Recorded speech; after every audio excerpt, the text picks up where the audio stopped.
So by default, Microsoft Windows 11 comes with Edge browser. So to access web browser, you can go around onto the bottom where it says Microsoft Edge. And if you don't see this, you can go onto the start menu and you can see Microsoft Edge right here. Or you can just type in Edge right here and Microsoft Edge browser pops up. So once you click on this, this is the browser as you can see. So as with any other browsers, you can maximize this out right here as you can see.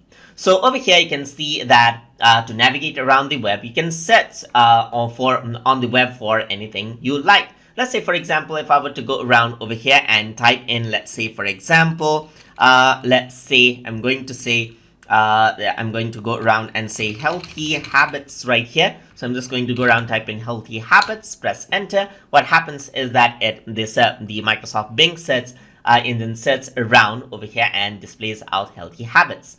Alternatively, you can go around over to the top right here and type in URL of the web page you want to access.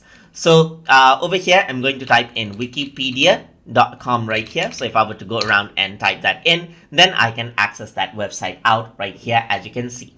And in websites, there are various links that you can click. Let's say, for example, if I were to go around over here on to comments right here, click here, then I can navigate around to other pages. And on the top, if I want to go back right here on the website, then you can go around onto the top left, click on back right here, and it goes back as you can see.